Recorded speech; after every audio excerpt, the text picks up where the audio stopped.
किसी ने बड़े कमाल की बात कही है कि यूं तो रक्तदान और कन्यादान महान दान है, लेकिन आज के जमाने में वक्त दान भी अपने आप में बहुत बड़ा दान है।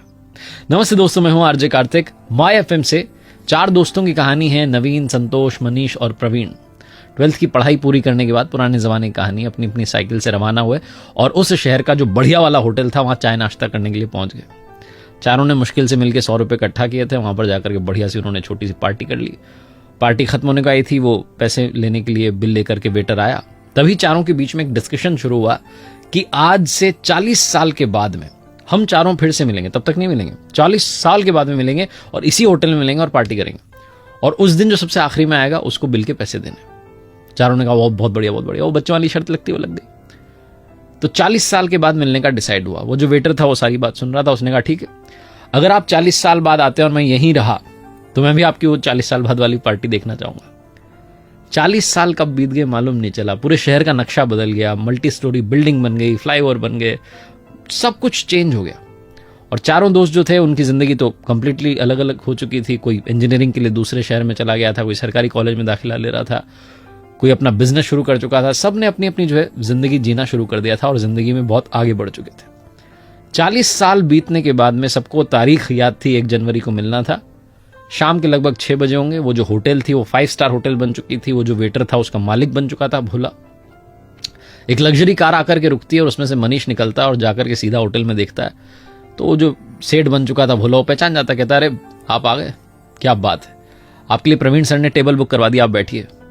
और आपने मुझे पहचाना कि नहीं, मैं वही वेटर हूं जो उस दिन था। बोला अरे क्या बात है, आप तो मालिक बन गए। मनीष को इस बात की खुशी हो रही थी कि मैं पहले आ गया, मुझे बिल नहीं चुकाना है।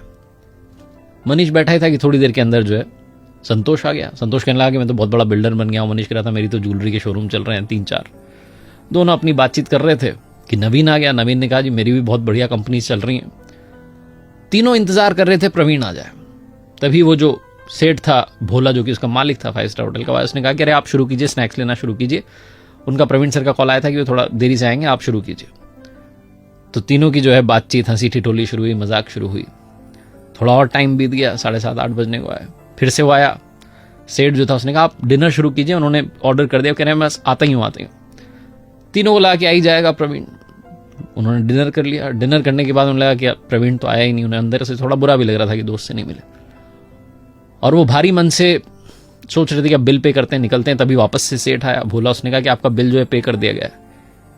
तो तीनों चौंक गए कि प्रवीण ने बिल भी पे कर दिया, आया भी नहीं। बाहर निकलने ही वाले थे कि गेट पर एक लड़का जो है गाड़ी में से उतरता है, दौड़ के आता है और इनके चरण छू लेता है, इनको प्रणाम करके कहता है अंकल नमस्ते, मैं आपके दोस्त प्रवीण जी का बेटा हूं। मेरे पिता जो हैं शिक्षक बन गए थे और मुझे इस काबिल बनाया कि मैं इस शहर का कलेक्टर बन गया।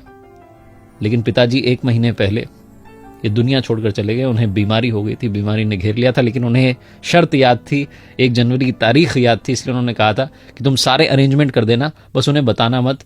जब उनकी सारी पार्टी खत्म हो जाए तो बाद में बता देना। वो नहीं चाहते थे कि इतने सालों बाद आप मिलें और आपकी जो खुशी है उसमें दखल पड़ जाए। तीनों दोस्त रोने लग गए। उन्हें समझ में नहीं आया कि कैसे रिएक्ट करें। ये छोटी सी कहानी आपकी हमारी जिंदगी की कहानी बनती जा रही है। आप में और हम में से बहुत सारे लोग अपनों से मिलना बंद कर देते हैं, इंतजार कर रहे होते हैं कभी किसी सेलिब्रेशन का। यूं ही अपनों से मिलना शुरू कर दीजिए, क्योंकि क्या पता कब कौन हमें छोड़ करके चला जाए।